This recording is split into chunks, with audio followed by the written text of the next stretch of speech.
Jawahar Nagar dump yard ను MP Etela Rajender BJP నాయకులతో కలిసి పరిశీలించారు. ఒకనాడు జనాలు లేనప్పుడు డంపింగ్ యార్డ్ జవహర్ నగర్ లో ఏర్పాటు చేశారు. అప్పుడు 300 టన్నుల చెత్త వేస్తే ఇప్పుడు అది 10,000 మెట్రిక్ టన్నులకు చేరుకుంది. దమ్మాయిగూడ, జవహర్, నార్లపల్లి, గట్కేసర్ వరకు ఉన్న ప్రజలు ఈ డంపింగ్ యార్డ్ల వల్ల ఇబ్బంది పడుతున్నారు. జనావాసాల మధ్య డంపింగ్ యార్డ్ కొనసాగడం దుర్మార్గమని ఆయన అన్నారు. బీజేపీ కొట్లాడడంలో నేషనల్ గ్రీన్ ట్రిబ్యునల్ ఆదేశాలు జారీ చేస్తే ఇప్పటి ప్రభుత్వం 2017లో నగరం 4 మూలల చెత్త డంపింగ్ యార్డులను ఏర్పాటు చేస్తామని అఫిడవిట్ దాఖలు చేసింది. కానీ చేయలేదు. 2021, 22, 25 3 సార్లు గ్రీన్ ట్రిబ్యునల్ తీర్పు ఇచ్చినా కూడా ఈ ప్రభుత్వం నిమ్మకు నీరెత్తినట్లు వ్యవహరిస్తుంది. చెత్త లారీలు కప్పు లేకుండా తిరగడం వల్ల ప్రజల మీద ఆ చెత్త పడుతుంది. ఇక్కడ నివసించే లక్షల మంది ప్రజల్లో ఇళ్లలో, ఫ్యాక్టరీలో పనిచేసే బ్రతుకుకే కడు పేద ప్రజలు. వారి కష్టపడి సంపాదించే ప్రతి పైసా హాస్పిటల్ కోసం ఖర్చు పెట్టాల్సిన దుస్థితి నెలకొందని అన్నారు. వాసనతో శ్వాసకోశ వ్యాధులు, కలుషిత నీటితో అనేక జబ్బులు వస్తున్నాయి. చివరికి పిల్లలు కూడా పుట్టడం లేదని ఇక్కడ ప్రజలు వాపోతున్నారు. ఇవేమీ పట్టించుకోకుండా పేద ప్రజల రక్తం తాగుతుంది ఈ ప్రభుత్వం. ప్రజల జీవితాలతో చెలగాటమాడుతుంది. నేను ఎంపీ అయ్యాక ప్రభుత్వానికి మొరపెట్టుకున్నా కూడా పట్టించుకోవడం లేదు. నగరం 4 మూలలా డంపింగ్ యార్డులు స్ప్రెడ్ చేయమని కోరాం, అయినా వినడం లేదు. గ్రామస్తులు యాక్సిడెంట్స్ తో ప్రాణాలు పోగొట్టుకుంటున్నారని అన్నారు. ప్రజలు ఎవరైనా అడ్డుకుంటే డ్రైవర్లతో దాడులు చేస్తున్నారు. శంకర్ అనే యువకుడి మీద దాడి చేశారు. సమస్య పరిష్కారం చేయకపోతే, గ్రీన్ ట్రిబ్యునల్ ఆదేశాలు అమలు చేయకపోతే చూస్తూ బీజేపీ ఊరుకోదు అని హెచ్చరిస్తున్నాం. గతంలో ఇక్కడ ఎంపీగా పనిచేసిన రేవంత్ రెడ్డి ఇప్పుడు ముఖ్యమంత్రి అయ్యాడు. ఆయనకు ఇక్కడ ప్రజల బాధలు తెలుసు. సమస్య పరిష్కరిస్తామనుకున్నాం, అయినా పరిష్కారం కావడం లేదు. తీవ్రంగా హెచ్చరిక చేస్తున్నా.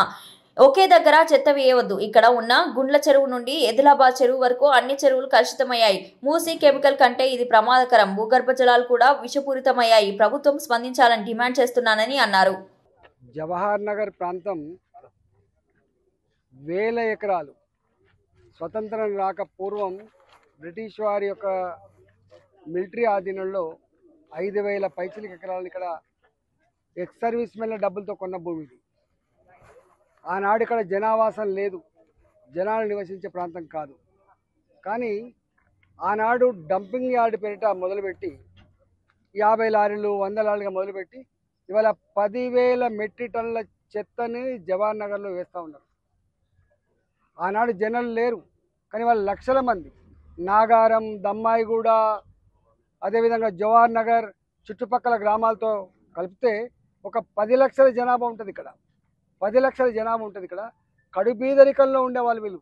30 గజాలు 60 గజాలు నివసించే ప్రజల వాళ్ళు కూరగాయలు అమ్ముకొని, పండ్లు అమ్ముకొని, చిన్న చిన్న వ్యాపారం చేసుకొని ఇళ్ళల్లో పనిచేసి బతికేటువంటి ప్రజలు వీళ్ళు.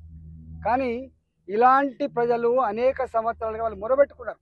అయ్యా మేము చచ్చిపోతూ ఉన్నాం, ఈ వాసన భరించలేకపోతున్నాం, అక్కడ నుంచి వచ్చే పురుగులు పారినప్పుడు మొత్తం దద్దులు లేస్తూ ఉన్నాయి, మేము ఆ పైసో ఈ పైసో కూడబెట్టుకుంటే దవకాళ్ళ పాలవుతున్నాయి, మా పిల్లలు చచ్చిపోతూ ఉన్నారు, మా పిల్లలకు పిల్లలు కావట్లేదు అని చెప్పి వాళ్ళు మొరబెట్టుకున్నారు. ఎంత మొరబెట్టుకున్నా ప్రభుత్వం పట్టించుకోకపోతే భారతీయ జనతా పార్టీ ప్రజల పక్షాన గ్రీన్ ట్రిబ్యునల్ని ఆశ్రయించింది, ఉద్యమాలు చేసింది. 2017లో ఆనాటి గ్రీన్ ట్రిబ్యునల్ ఇది శ్రేయస్కరం కాదు, జనావాసాల మధ్య ఇంత పెద్ద ఎత్తున చెత్త నిల్వ ఉంచడానికి ఆస్కారం లేదని చెప్పి తీర్పిచ్చింది, షిఫ్ట్ చేయమని చెప్పింది. కానీ నిమ్మకు నీరెత్తినట్టుగా వివరించింది. ఆనాటి ప్రభుత్వం అఫిడవిట్లో షిఫ్ట్ చేస్తా అని చెప్పి అబద్ధాలాడి మోసం చేసి ఇవాళ చెత్తను మరింత రెట్టింపు చేసింది. ఇక్కడ ఇవాళ కొత్త ప్రభుత్వం వచ్చింది, కాంగ్రెస్ పార్టీ, రేవంత్ రెడ్డి గారు. గతంలో రేవంత్ రెడ్డి గారు ఇక్కడ పార్లమెంట్ సభ్యుడిగా ఉండే జవహర్ నగర్ ప్రజల బతుకుల్ని తెలిసిన వాడిగా ఖచ్చితంగా పరిష్కారం దొరుకుతుందని చెప్పి భావించడం. కానీ 2 ఏళ్ళు అయినప్పటికీ కూడా ఇంతవరకు పరిష్కారం దొరకలేదు. చివరికి ప్రజలు వాళ్ళంతటా వాళ్ళే ఈ చెత్త మా ఇళ్ళ మీదకి పోయి మా ఆరోగ్యాలు ఖరాబ్ అవ్వడం కాదు, మా ప్రాణాలు పోతూ ఉన్నాయి, యాక్సిడెంటాల్లో కూడా 10ల సంఖ్యలో చచ్చిపోతూ ఉన్నారు, అయ్యా దీన్ని షిఫ్ట్ చేయమని చెప్పి మొరబెట్టుకున్నారు.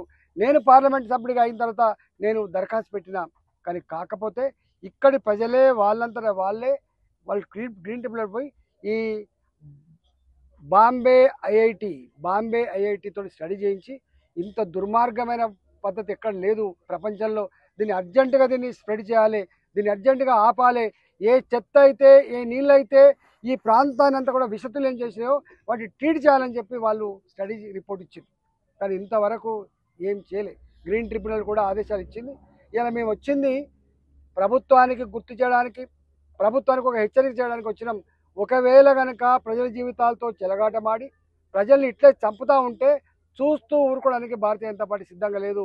ఇలా లక్షలాది మంది ప్రజలతో ఇలా సెన్సిటైజ్ చేసి వాళ్ళ నాయకత్వంలో రేపు దీనికి వ్యతిరేకంగా పెద్ద ఉద్యమాన్ని పార్లమెంటు సమావేశాల తర్వాత నిర్మించబోతున్నామని చెప్పి తెలియజేస్తా ఉన్నాం.